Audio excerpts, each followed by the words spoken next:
Hey. Hey, what's going on? Nothing. I'm chilling, man. What's going on? Not much. Everyone's excited to have you here. Everyone, of course, is talking about the Canelo being popped right now, so we were Which just is going over that. crazy. I never saw that coming. Yes, I mean, we're trying to get like an understanding, and I was just mentioning right now that I'm trying to get someone from Snack, if not Victor Conte, someone just to talk a little bit more about what the hell clenbuterol is, why it's on the banned substance list. But I mean, I don't know what it is. I'm yeah, sorry. but I mean, what are your thoughts? I mean, I know you were outspoken in how the first fight went. I mean, we were all looking forward to the second fight. It's still on. I don't want to, throw any notion to that it's off. But I mean, what do you think about this and him blaming the Mexican meat on his positive test? You know what? There are, that's why I'm so scared of taking vitamins and everything because I don't really take any right now. Hmm. But it's like sometimes those factories, they're making all different kind of pills.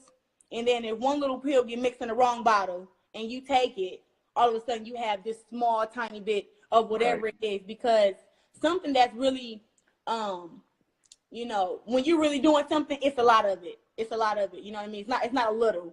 right, So when you find like a little bit, like okay, if it's somebody that sell drugs, right? Let's say they slanging coke, and then they want to taste it to lick it and see if it's good. That little bit that's in your system, it shows like, no, you're not sniffing it hard, but you have some kind of interaction with it, right. right? So it's in your system. So with that, I mean, it's really an iffy thing to me. If it's not a lot, I think they should do some investigating on it. But when it's a lot, that's when you should really be like, okay. I still think it's Right. crap, though, that the fight is still on. I think it needs to be 100% fair, which, I mean, Canelo being younger, Triple G being older and a lot slower, I think that they should really look into it and really see, like, what's going on before they just be like, okay, it's okay. Right. Yeah. And I mean, it's fresh and brand new. The report just came out. So I do want to reserve a little bit of judgment. Hopefully we'll get some more Right. information and we'll talk to some people. But let's focus on you. I wanted to introduce you properly. 2012, 2016 Olympic gold medal winner. Say that. Obviously that precedes you. Now you can add bona fide superhero to the list after that dope ass commercial from last night. So applaud you on that with Mary J. Blige. That was awesome. 5-0 as a pro, 2 knockouts, signed to Salida Promotions, WBC and IBF female super middleweight champion. So the way that this goes down for everyone that's watching right now, for you as well, we're doing it's called an AMA. So it's Ask Me Anything. Basically, Claressa's on here to ask your questions. You guys can drop questions here in the feed. She'll scroll through, pick through, and answer any questions that you guys have. We also teamed up with AMAfeed.com, where we got over like 100 questions for you. People from all over the What? place. Oh, my goodness. Yeah, I mean, of course, you're the champ. People want to ask you questions. People want to, they drop DMs and emails and all types of stuff. So it's been a big response. So as you prepare now for your fight day coming up, I just want to say thanks for joining us. But yeah, we'll scroll through and pick some questions. But I'll kick one off right now. April 6th, we know you have a fight day coming up. Do you have an opponent? What's the April deal with 20th. that? April 20th. I'm sorry. Now. I believe I'm going to be fighting against an opponent named Noni Tinji from Africa. She's 18-1. I believe, and this is my first fight at 160, like I believe we're going to be fighting for a 160 belt because in the summer, I'm going to kick Christina Hammer's ass. Right. What's the deal with that? So do you guys have it's 2018 for sure, if everything goes smoothly, no injuries and that stuff. So Christina Hammer would be towards the end of the year, or you said August? Yes. Okay. Yep. I don't know when the fight with me and Hammer are going to be, but I believe it should be after this fight here, April 20th. Okay, dope. Let's see. Let's go scroll through some of these questions. Let's see. Someone said, "Love your documentary." What's the best place to punch someone to knock them out? Well, you guys know my record is 5-0 with 2 knockouts. In the amateurs, I was a pretty big knockout artist, but it's kind of taking some used to in the pros. I think in the pros without the headgear, I think like right on top of the head here, or on the jawline is the right place to knock somebody out at. All right. Now, someone's asking, where's the bout going to be? April 20th. Detroit. I believe in Detroit. At first it was Vegas, they moved it to Detroit. So I believe it's Detroit, but we'll have to see once they announce it sometime next week. We got to bring you here to the MGM here in Maryland. Oh, nice. Yeah. I had a bad experience there. I know. Well, that was the first time I met you. I got to interview you before the melee. It Okay. was, yeah, that was cool. But then like not even 30 minutes after, that's when Yeah, the it whole was thing crazy. went down. But you know, we'll get some better memories hopefully in the future. Let me see. Let's go scroll through some of these questions. Let's see. She just answered when and where is her next fight. It's 420. It's going to be in Detroit. Let's see. Good luck. I do have one here from AMAfeed.com. What are the main lessons of strength and leadership? I think this is a really good question for you. What are the main lessons of strength and leadership that apply not only in sports, but in life in general? Well, to me, being a leader, one of the main things that I always tell myself and tell others, my niece, I tell her, don't be afraid to be different. Your dreams are your dreams, and everybody will try to tell you that what you feel and what you want to be great at is not important, or you should want to do something else. And I always tell people, stick to what your dreams are, and that's something that I live by. Boxing has always been my dream, and once I started, I put 100% into boxing. And with that, I won 2 Olympic gold medals, 2 world titles, 2 world championships in the amateurs, and now I'm thriving as a pro. So it's like boxing is like my life, my career, and that's what makes me happy. Also something about what was that question again? I forgot the ending part. In life in general, not just in sports, but strength and leadership just in general. Yeah, strength and leadership also is to learning yourself. It takes a lot to tell yourself that something is wrong with you. Everybody always want to point the finger and say, oh, this person this and this person that, but nobody ever want to look at themselves and say, maybe if everybody got a problem with me, maybe I'm the problem. Nobody ever want to take action to that. And it's like with myself, it was a time in 2012, I hated everybody on the Olympic team. I didn't like Earl Spence. I didn't like Marcus Brown. I hated Warren. Who else didn't I like? A couple people. And you know Okay. what? I had to look at myself because I'm from Flint and it's a lot more gritty where I'm from. So they didn't like the way that I used to talk to them. Like we would be joking. I'd be like, oh, shut up. Shut up, I punch in the face. And they would think I was serious because of maybe I looked a little meaner back then, but I was literally joking. And everybody would be like, yo, she mean, she talk reckless, and I'm like, I'd be joking with y'all, and y'all be getting mad, and then finally I had to tell myself like, dang, I did say I was gonna punch him in the face in front of everybody, even though it was a joke. It's Right. like I had to look at myself, and then I started fixing myself up because I love people, and I want people to always have a good experience around me. So as I got older, I love Rashi Warren now. I love Michael. I love Marcus Brown, Hunter. I love all of them. Earl Spence.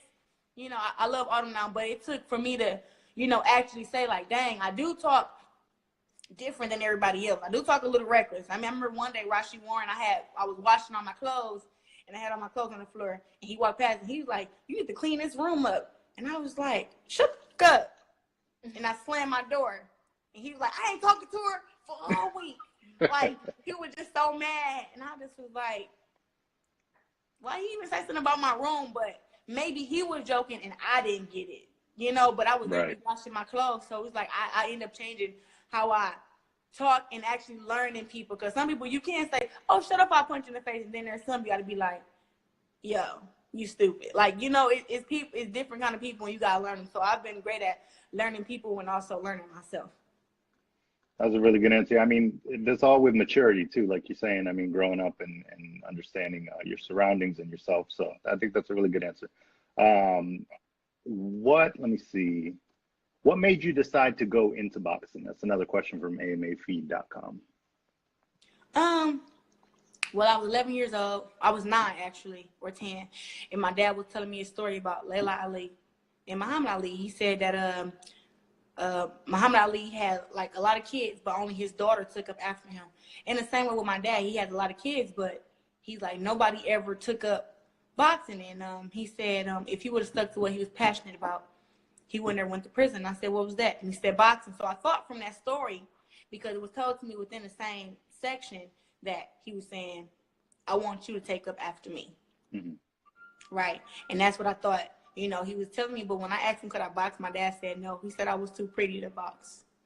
And at the age of 11, I did not think I was pretty. I'm pretty as ever now, but back then I was like, my nose too big, I'm too skinny, my hair too poofy and everything. So I actually went out to the gym, and it really was like love at first sight, though. It was one of those things that was like, I walked in the gym, and I seen these guys sparring, and I remember in my head thinking, I could do that. Mm-hmm. I could do that. And once I actually got in the ring and boxed 2 months later, I was a beast. So I kept doing it. You fell in love. All right. We're gonna pick some of these questions. Let's see. T Lions 98 says, Claressa, what do you make of people tipping Katie Taylor as the women who transcends the sport of women's boxing, and why are you the real deal? You know what? Katie Taylor is a great fighter, but like you guys know, I'm the greatest woman of all time. And I say that is in meaning you talk about skills. Katie Taylor, I believe she is a good fighter, and I came up with her in the amateurs. She was beating girls, but we fought in some of the same tournaments together. And I have that one loss, but I've never had a close fight with any other girl. When it came to the Olympics, the World Championships, I ran through everybody.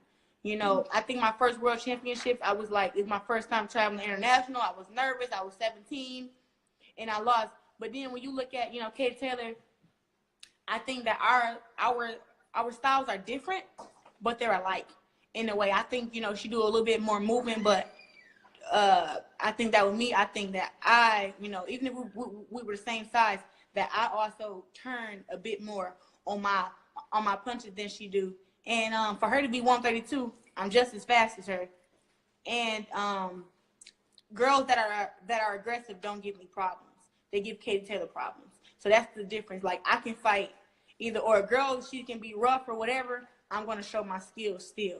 Like I did, you guys can go look it up in my ace fight against Sylvia.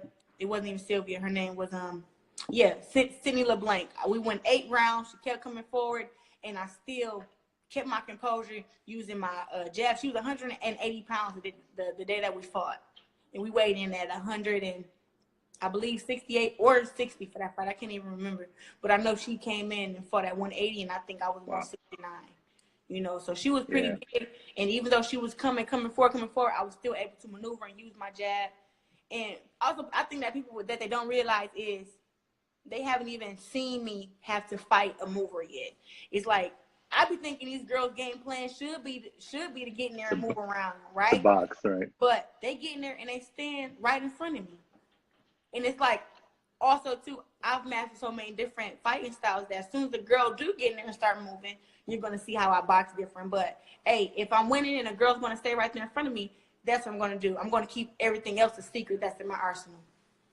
All right. Now, I see a lot of people commenting. You mentioned your one loss in the amateurs to Savannah Marshall. Is that someone who you would want to down the line face again as a pro, or is that just like out of your mind? You don't care? Of course. She beat me. Mm-hmm. I need that back. And the thing is about that, I feel like I've already gotten that back, because what people don't realize is, yes, Savannah Marshall beat me 2012 in the World Championships, but they fail to realize 2 months later was the Olympics that year. And I won the Olympics. Also, when I won Olympics, she was there. Now, let's rewind a little bit forward. 2014 World Championships. Savannah Marshall was also there. We had a chance to fight each other. She lost the day before. I won the 2014 World Championships. Then 2016 World Championships, Savannah Marshall was there. And what happens again? She loses. And then the girl that beats her, I beat her the next day. So then you go to the Olympics in 2016, I won again. So that's telling you I'm the real deal. I believe that, that was one of her best tournaments, and she did a great job. I feel like even me and her fight, she can't say that she just blew me out. It wasn't like that. It wasn't like that. She can't say she just blew me out. My nephew's retarded. But she can't say that she just blew me out. It was in the documentary, they had split parts up. But you watch the whole fight. People that watch the whole fight still don't know how she won. Okay. And now, I believe that it was that close of a fight. But I definitely want to fight her. We actually sparred 2016 at the training camp, and I kicked her ass pretty bad, 6 rounds straight. Okay. 6 rounds. All right. She was mad as hell. I think there's obviously a storyline there, so people are going to keep picking at that and want to see you guys fight. So that's cool. Talk about the one loss out of 77 wins. Go ahead. Go ahead. I do want to ask you one thing. I saw you mention recently on Twitter that you watched. I guess you watched the Billie Jean King movie where she played a a man in tennis, and it kind of got you thinking, like, you know what, I could fight a man. Is that something serious, or you just kind of put it out there? Because I wouldn't put it past you. Like, I wouldn't put it past you at all. Is that something that in your mind, whether it's an exhibition or whatever the case is, would you really want to try that? I think I would, honestly. And it's not like, I feel like my career should be able to thrive without doing that. Mm-hmm. But I feel like in order for them to see that women belong in the sport of boxing, that they have to kind of see that. Even though I beat up plenty of men sparring, I've dropped plenty of guys. It's on YouTube, a guy that I beat up pretty bad, you know, up in Miami at the Fifth Street Gym. It's just like, I think that in order for women's boxing to get that, you know, foot in the door, either they're going to have to keep seeing me sparring against different kind of men or see me fight one. All right. Yeah, that would be dope. Lamont Roach Jr., man, I'm not ignoring you. We're getting tons of comments. What's up, bro? He said, I'm not going to stop commenting until both of y'all say what's up. Was that Lamont? Yeah, what's good, bro? He's one of one. Let me see. Actually, we got this question repeatedly, too. Is UFC in the future for you? Would you ever do some MMA? You know what? I have a treat for you guys not next week. Yep, it is next week. Cris Cyborg is coming to train with me again. Help me get ready for this fight. And we're going to work on some of her boxing stuff because you guys know she's transitioning over to boxing next year. Okay, so could that be potentially down the line? What do you think about that? You know, me and Cris are tight. Like, we're cool. Like, it's a lot of women who I meet in boxing, and once I spar against them and I kind of piece them up a little bit, they don't want to be friends no more.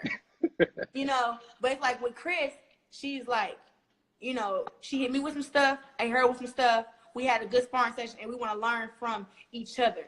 Right. You know, and you know, and then too, you got to realize she is the best woman over in MMA. I'm the best woman in boxing, and it's like you never see those kind of women getting in the ring with each other. And when we got in the ring to box against each other, it's like, whoa. So it showed them like, I'm not no punk, she not no punk. We are like contenders and warriors, and we'll get in there and throw some thread at each other. So, do I see us fighting online? You know, if she beats Cecilia Brackens, who's pound for pound, yes, we definitely will have to fight because they'll be saying that Cris Cyborg is not pound for pound, and I want to be pound for pound. You know, up on paper, not just me saying I'm the GOAT and, you know, having better skills than everybody. I really want them to be able to say like Claressa is the GOAT because these are the facts. She beat the #1 pound for pound. You know, whoever else who they feel is pound for pound, if that girl is near my weight, I want to fight her. And right now, that girl is, you know, Cecilia Brackens after I beat Christina Hammer ass. All right. Well, mentioning that the sparring session with Cyborg, I thought that was dope because you guys put the video out. You know, there was no egos. You sparred. You both got, you know, your punches in, and I think people that built up the respect for both of you and the fact that you went in there and you did your thing. So I think that's really cool. And hopefully the work next week that you all get in, we'll be able to take a look at that as well. Someone's mentioning as well to promote your T-shirts. So go ahead and tell people where they can purchase them and you know, all that good stuff. Well, they just added the official Claressa Shields T-shirt that you guys always see me wearing. That is on www.ClaressaTrexShop.com. I think if you spend over $70, you can put this code in that says Shields, and it'll give you a discount. So yeah, www.ClaressaTrexShop.com. I'm gonna post it right now. Cool. And actually, you can check our stories out. I posted one earlier today. I copped the baseball style one, so that one was dope. So go ahead and pin that on there, and then check our stories out too. You can check out the T-shirts and stuff like that. So go ahead and drop more questions for Claressa. I think connect.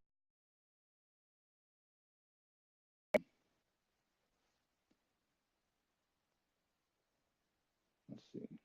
Well, she left the stream, so she should be back. But go ahead and drop your questions. We got a bunch of good ones. Sorry for not getting to everything, but she's given some really good answers and trying to get through to all of your questions. Let's see. All right, she's coming back in. Coupon Daddy, it's on her Instagram bio. Okay, cool. So yeah, we'll let people know. You know, you can get the T-shirts on the Instagram bio. It had. Okay. It had. Yeah, I can hear you now. Cool. Yeah, we're just letting people know that the link is in your bio as well, so they can get the shirts. And I can vouch for the quality, because I picked up one of the baseball style ones. T-shirt is really good, and make sure you click that link and get a T-shirt. Let me see. Yep, it's linked in my bio. What's one part of your training you feel is most important? Conditioning. Okay. Conditioning. That's one thing you'll never see me do, is get tired in the fight. I mean, you may see me throw some, a wild right hand or something, but you'll never see me where I'm falling against the ropes and I'm tired to where I can't stand. I make sure that if I got a 10-round fight, I'm in shape for 12. All right. Couple of repeat questions, just so you all know, if you joined late, this will be uploaded in its entirety on our YouTube channel, so you can go back and see some of the questions that you may have missed.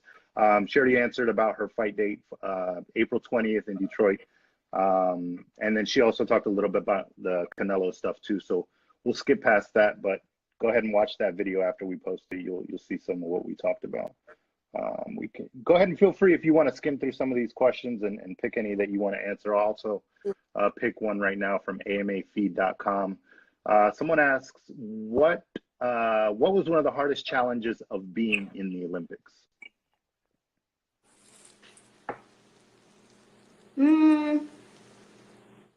Well, at the beginning when I was 17, it was during the interviews.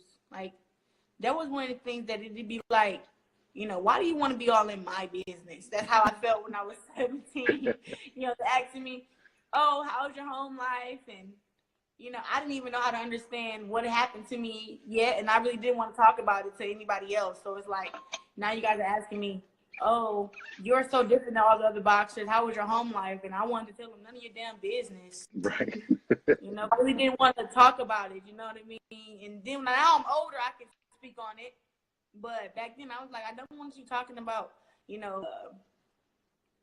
don't want you asking me questions, And then I thought like telling them my secrets to being a great boxer, like, oh, what's your favorite punch? And just like, I don't got one, because I don't want to give too much, and that's one of the hard. Right. That was one of the most hard things for me to get used to, in the first Olympics. But I had got used to it throughout the years, and the second Olympics was a breeze. Everything was pretty simple. Everything was pretty simple. Okay. Also, too, I think what was hard at the Olympics was having to train with the different coaches.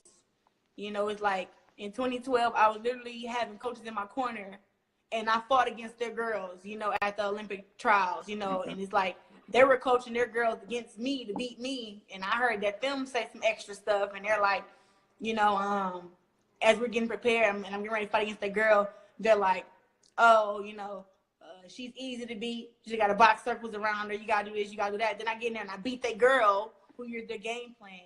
And it kind of was like, I never understood how the coaches could go from caring about one fighter to caring about the other, So I was like, I don't want nobody in the corner who not really for me, but right. It wasn't that many choices. You know what I mean?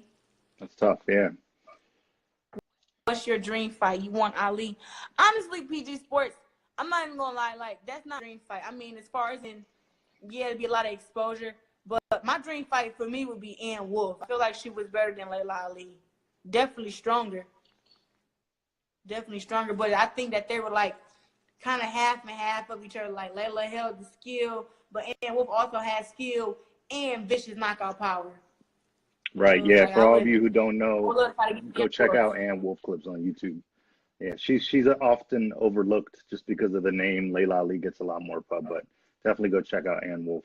Tons of knockout footage on YouTube of her.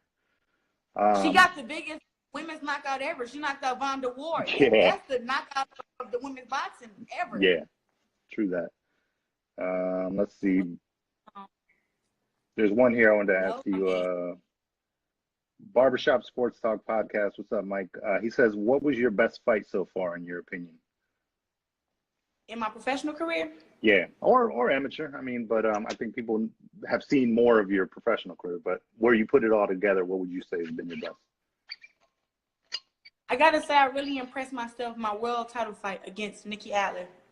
And I mean, I was telling it, to me, I don't know how she's been a champ for all these years, because to me she wasn't that good. But I looked at my performance, not so much at her, but my performance on how you know, poised I was fighting for my first world championship. And, you know, having so many people, all my family and my friends, man, it was going crazy. And it was like I stayed composed and I broke her down. And that's something that I want to get more into as the pros, like breaking my opponents down and then. Okay. Now, do you think at 160 your power is going to be, I mean, where do you feel more comfortable? What division? Either or. I mean, I walk around at 100. I walk around at 168, 170. So it's no big deal to go down to 160 and make 54. It's really not a big deal. Cool. Let's see. She answered the Cris Cyborg question. Like I said, this will be posted up on YouTube in its entirety, so you guys can go back. We're not ignoring these questions. You know, I wanted to ask you one thing that a lot of media people kind of talk about. We throw around ideas, and I have kind of my preconceived notion, but I want to hear it straight from you. You coming out of the Olympics, being, you know, 2-time Olympic gold medal winner, you know, you should have been the darling of media and of boxing and everything. Why is it that, especially now, you see, no knock on Michaela Mayer, on Marlena Sparred, on anyone else, but each big like promotional company has their women or woman fighter, at least one. Why were you offered big deals like with like Top Rank or Golden Boy or anyone like that? And if not, why? Why do you think? You know, I had a talk with Golden Boy. With Top Rank, I believe I was supposed to have talked with Top Rank that it never happened. And I had to talk with Ludi Bella also. I just feel like I know my worth. I'm $1 million fighter, you know, $1 billion fighter really, and I know my worth. So when you coming at me talking about some, nobody wants to throw any numbers out there. You know what I mean? Okay. And it was like I need numbers. I need numbers. And, you know, I really take pride in my youth. You know, I'm 22 years old, and I want somebody who believes in the same dreams. Somebody that believe in me and know that anybody who they put me in the ring with, I'm going to give 100% effort, and I'm going to come out on top against any female, 90% of any males. So they have to believe in me and believe that, you know. So it was like I felt whoever I signed with, I'm like, I have to meet them and talk to them because, yeah, it's a business, but this is a family. I don't want somebody who just, you know, want to get me in the ring, and I'm putting my life on the line. I'm putting my life on the line. So you can't just pay me, you know, $3,000 to fight, $4,000 to fight, $5,000. I'm making a lot of money right now with Salida Promotions, and it's getting higher and higher and higher. And they understand, like, the bigger I get, the more fans I get, it is vital for me to make a lot of money because I have to break these barriers for not myself, but for women's boxing. You know, I have to. So that's where a lot of the conversations came in at, and it was like, you know, nobody wanted to give a signing bonus. You know, Oscar De La Hoya loves me, period. He loves me. So does Bernard Hopkins. But, you know, I was pro, and after my first fight, we was like, we need a promoter. And my manager, Mark Taffet, sent emails and stuff to them. He was like, well, they're not getting back to us. And, you know, we got stuff we got to do. Like we was really getting ready for that world title. I told Mark, I want the world title at 160 or 168. Christina Hammer wanted to wait till next year. Mm-hmm. I said, well, we're going to 68. I need to have a WBC title belt because I'm tired of these other girls disrespecting me. Saying, oh, she just turned pro. How is she the best if she ain't got no belt? I'm going to show you I'm the best. I'm going to fight for a belt. I'm going to win the belt. And if you ever want the belt, you got to kick my ass. And you can't kick my ass. So that, I'm like, I need that respect right away. And, you know, talking about being a darling, I'm a little too mean to be the darling of anybody. But you know what I mean? Like, you should have been the face. Like, and I think someone mentioned it on here. What I was getting to as well is, like, someone said Golden Boy's not messing with black fighters. What I'm getting at is, do you think it has to do with race at all? They do have a lot of Mexican fighters signed. I'm not going to lie about that. They even signed Marlena Sparred, and I know for a fact I was in talk with Golden Boy before Marlena Sparred. And Cornejo as well. Yeah. Cornejo. She signed with them as well. Yeah, she sucks. But well, that answered the question. Someone just asked if you would want to fight her. But no, yeah. like, honestly, of course I mean, because that was, I mean, a little But bit that what I didn't know was from your perspective if you had conversations with Top Rank with Golden Boy. But I mean, I to me, it's had just it conversations with Rock Nation. Rock Nation, yeah. And I you had fought. I mean, conversations that with was Rock your pro Nation debut. also. Okay. And it's like, they really, I have to have somebody who is knowledgeable of the sport, somebody that knows what's going on with women's boxing, knows something, a little bit of something. So, you know, I went to meet the guy at Rock Nation, and no disrespect to him, but you know, he says to me, do you think you can beat, what's my homegirl name, man? She's 130, she's do MMA now. Holly Holm? Nope. She just fought Anna Hullerton. Not familiar with MMA. If anyone She's knows from Brooklyn. I know her name. I don't know why it's coming. It's not Ashley. What is her name? I got her shirt. She lost. She transferred. She transferred. Oh, you talking about Amanda? Amanda Serrano? No, it's the other one from Brooklyn. You're getting closer though. Heather The Hardy? white girl. Who? Heather Hardy?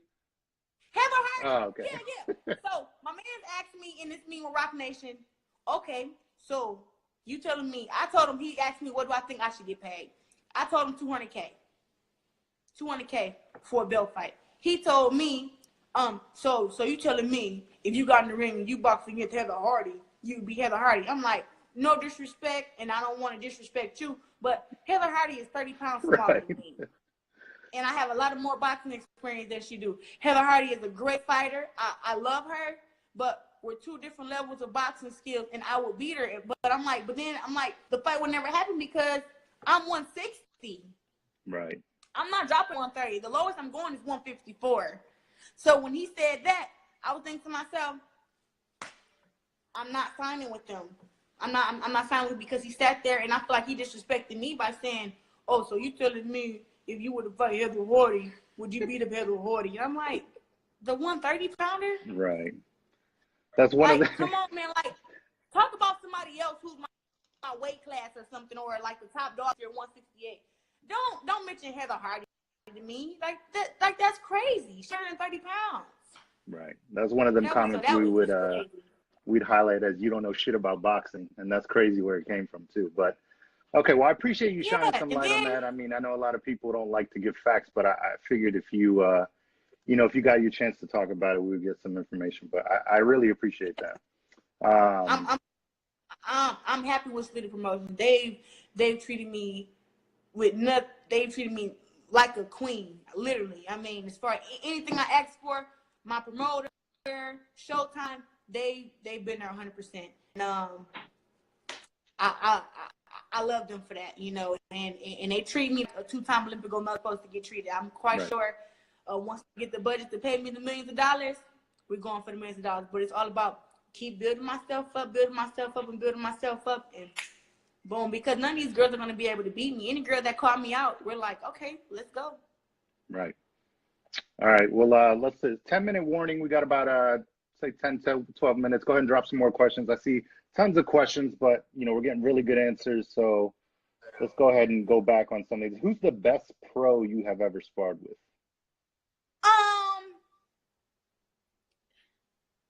I haven't really sparred against many pro guys since I've been pro, but I did get a chance to spar with Anthony Durrell.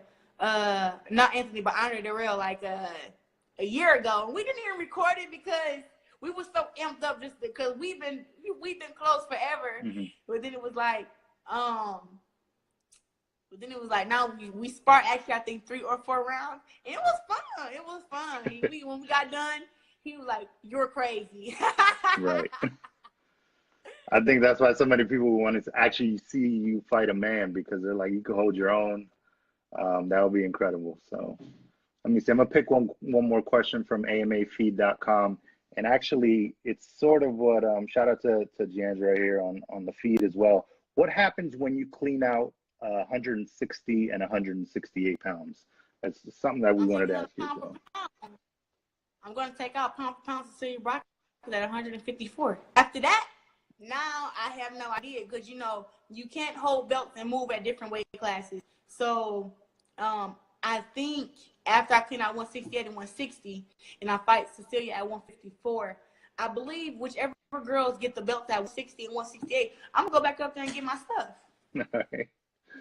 You're about to be Henry Armstrong, holding three titles in 3 divisions. Let me see. A lot of good questions on here as well. They're coming so fast. I know, right? And it's like when you're answering, scroll back up.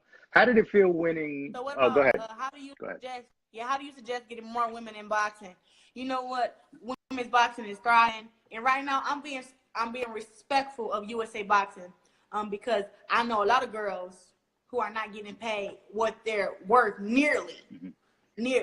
I mean, I was making, $4 to $5 grand a month because I was a returning Olympian or whatever, gold medalist, so I was making a lot of money. But I know girls now who are fighting 18 times a year and only getting paid $2 grand a month. Ooh, what is that gonna take care of? Right. Nothing. Not when you young and you want to live a little bit and you want to take care. You want to have boxing gear. I gotta buy a different pair of hand wraps and all that stuff all the time. So you talking about like really needing like money? Like you have to pay people what they're worth. And I know right now USA Boxing is not doing that. So I'm being respectful because I box for the Olympics and everything. I want the best girls to go. But after 2020, I'm telling every girl that I know, turn pro. We're going to have a window where there's 20, 30, 40 girls from all over the world. I mean, 20 girls from America, 20 girls from Puerto Rico. I'm telling all of them to go pro. And when they go pro, we're going to start this new revolution of women's boxing. Got a lot of fighters, a lot of matchups, and we got some new blood. And you're going to know some of the girls because the girls from the USA team, they're going to be building their, media, their social media. They're posting videos. I'm telling them, I post your videos, post your, trash talking, say who you want to fight. I don't care if it's me, and that's how we're going to get more women into women's boxing and let them know it's opportunity here because I am making this much money. And hopefully by then, 2020, I should be making those big dollars. All right. Another question I just saw on the feed. Let's see. She answered the Layla Ali stuff. Like I said, go back. We'll post this in its entirety. You'll be able to see all the answers. But someone was asking about what you would think of Deontay Wilder and Anthony Joshua. First of all, we didn't talk. I tweeted you on Saturday night. We got to talk about Wilder and Ortiz. What did you think about that fight? And, how would you see a Wilder and Joshua fight? Total honesty. I told everybody. There's not going to be a walk in the park for Deontay Wilder. My niece can vouch for me. My niece is the Deontay Wilder diehard fan. That's her favorite fighter. Over her auntie, Deontay Wilder. And I was like, you know what? I'm going with Deontay Wilder because of his heart. I know he's not going to give up. But I'm like, sometimes that heart don't matter when you in there with the fighter that got power and skill. And I let them know. Ortiz got skill. I bet my boyfriend, I said, look, if Ortiz wins, if Deontay Wilder win, I cook dinner for you every day, whatever you want, and I gotta buy the food. So my boyfriend won a bet, so I gotta cook for him when he come out here next week every day. I might be posting it, but I was like, I felt that Ortiz was going to get it. I felt that he was because, like I said, it was not an easy fight. I thought that Ortiz won the first 4 rounds easy. Deontay Wilder had to play catch up. And he caught up very well with the knockdowns. People don't realize that when they're at knockdowns, those are 10-8 rounds, no longer 10-9. People get that confused. A lot of people were arguing with me saying, oh, they had Deontay Wilder up once they stopped the fight. Yeah, because, okay, he lost the first 4 rounds, so now he's down 4 rounds, but now he made up 4 rounds by knocking them down twice. So he's actually tied up now. So now when the rounds were close, it was like he was just staying away from Ortiz and kind of getting away. But then look at the last part. He dropped Ortiz twice, and Ortiz almost dropped him in the 7th, which was a crazy, crazy fight. Yeah. I mean, me and my niece was, even though I was going for Ortiz, when he heard Deontay Wilder in the 7th, me and my niece was both screaming like, no, hold on. My niece was like, oh my God. But it was like I was thinking that Ortiz was going to win, but then again I'm like, I want Deontay Wilder to win because he's like representing America so well, and he's like really the one that can give Anthony Joshua some work. Now, Anthony Joshua, you know that's my celebrity husband. Don't get it messed up. I think Anthony Joshua will be able. I think that Ortiz got tired. I think that Anthony Joshua definitely has the skill to compete with Deontay Wilder, but I have to question though too. Deontay Wilder is a great finisher. If he gets hit the way he got hit against Klitschko, it's going to be over for him. He's not going to be able to last with Deontay Wilder, especially with Deontay Wilder having so much rage to just fight him. The longer they go without fighting, the more angry Deontay Wilder is going to be. Literally. So I think that fight with those two would be great. Also, I think that fight with Ortiz did Deontay Wilder wonders. It's going to be a better fighter because of that. And that's where the problems are going to come in for AJ, because AJ is not more skilled than Ortiz. Right. Yeah. No, he's not more skilled. So now he's been with somebody more skilled than Anthony Joshua, who he beat. Now he's going to be able to have more of a sense of what to do when he gets to know Anthony Joshua. So right now, I'm still 50-50. You know, of course, even though Anthony Joshua, my celebrity husband, I'm always going to ride with America. So Deontay Wilder, do your thing. And I just think it should be a great fight.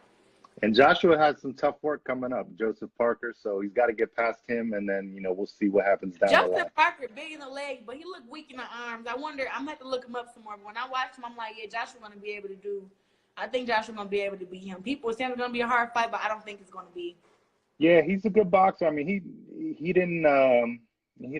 went back and forth with Carlos Takam, who Joshua fought last, but I mean, he's got the skills, you know, and this is the fight for him to show, you know, it's his big championship opportunity. He beat Andy Ruiz also, but you know, the big opportunity. Some people shine in this biggest moment, so it'll be interesting. I mean, the best thing is that hopefully we'll have a unified champion by, if not the end of the year, beginning of 2019. Yeah.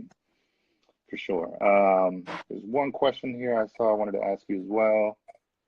Oh, about the commercial. Talk a little bit about that. How did the commercial with Wal-Mart and Mary J. Blige come about? You know what? I'm so known in the African American community, you know, that they've been seeing my work. And the director said that my spot was always my spot. Nobody had to audition for my spot. She said my spot was already auditioned for it. She knew I could do it, and she wanted me to come in. So this actually happened right after my last fight, January 12th against Tori Nelson. They flew me out there. We spent 4 days, 12-hour shoots, and it was a lot of fun. I got my acting debut on it. Every commercial I've ever shot, they always say, you have a face for TV. I believe I do. You know, not just for boxing, but I mean, I'm a great speaker. I love being around people. And do I think I can act? I mean, from my commercial I just did, I act a little bit. So I mean, I want to get more into it, but it was just a great experience all around. And you know, Dee Reese was also nominated for an Oscar. Right. Yeah. And also Rachel was too. So, and those were two that worked together on doing that commercial. We got a lot of great feedback. People are still going crazy over it right now. Exactly. Yeah, it blew up when we posted it too. So yeah, it was awesome. Someone's asking right now, like, my question is, you're such a force among female boxers. I personally don't see anyone on your levels as far as skill and power. Who do you think will give you a fight?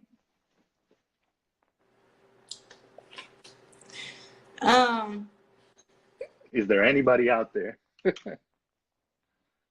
Nah, because when I watch a fighter, I don't look at her weaknesses. I always look at her strengths. And I know my strengths and I know my weaknesses. And it's not many that I have. And I know that if I can't go out there and outbox a girl, I definitely can outbrawl her. And if I can't outbrawl her, I can outthink her. You know, I'm smart in there. So I really don't see a girl being able to be. I have so many different ways of boxing that people don't give me credit for because they haven't seen it. But if they would have followed my amateur career, which I kind of kept up to date on my Instagram, then they would know. But I'm really fast, I'm really slick, and I'm hella smart, but people don't know because, I mean, even I'm hella smart when I box. Like, I won the world title fight. Out of 6 rounds, I got hit. 5 rounds, excuse me. I got hit 6 times. Like, that's defense. Right. That's defense right there. And everybody's like, oh, you're just aggressive. I'm like, well, I'm just aggressive. Don't aggressive fighters get hit? I'm out here punishing girls, throwing 200 or 300 punches within 5-6 rounds, and they're only landing at 10%. Like I have defense. Right. They don't want to give me credit for it because all they see is my hands going. But I turn my body and everything when I punch, and they don't want to give me credit for it. But they're going to give me credit for it. Everybody think that Christina Hammer is the one to pull it off, but right. I'm going to prove to them all that moving and stuff. I'm not afraid of that. I'm not afraid of aggressive fighters. I can fight on the inside, outside, however you want to do it. However I got to win, I can do it. But, you know, they're just going to have to see it. All right, we're going to wrap things up in a couple minutes. I have one more question, and it's kind of a two-part. You mentioned before bringing up women's boxing and you know, doing your part in that. Someone's asking here, Tuck for sure, how long do you see yourself in the fight game? But also on the back of that question, would you ever consider promotions or kind of helping to bring up the sport in other ways other than just fighting? Definitely. I feel like in 2020, I really want to have my own promotion to where I can sign girls to me. You know what I mean? So I can help promote them, and with the connection that I have, actually have keep women fighting on TV, not just me, but other women who are promote and, you know, teaming up with different promoters and getting these big fights made, because I know majority of all the female fighters that box, except for in the pros, because they're kind of secretive, which is so dumb. They're so like they don't even want to post video of themselves, and it's like, how do you expect anybody to know what you do, right, or how good you are, or how bad you are? Like, they don't post anything. It's ridiculous. But on that end, yes, I definitely have my own promotion, but and I want to promote girls. And of course, not only just fighting, but I believe I'm going to be boxing until I'm about, I don't know, I think till I can keep kicking these girls' ass, and it's easy for me. You know, probably about 30, 34. Doesn't look like you're stopping anytime soon then. We really appreciate you joining us. Like I said, this will be in its entirety on YouTube. In about 30 minutes, we'll post it up once it finishes loading. Claressa Shields, thanks to everyone who watched, asked questions. We hope to catch up with you again soon. And like she said, check out the link in her bio for the t-shirts. You can cop those. You can check the commercial that she was in on her page or our page as well, RBRBoxing. And just a quick plug, we'll be back next week, same time, same channel. We'll have John Molina on. So really appreciate it. Thank you for taking the time. We'll talk to you soon. Thank you.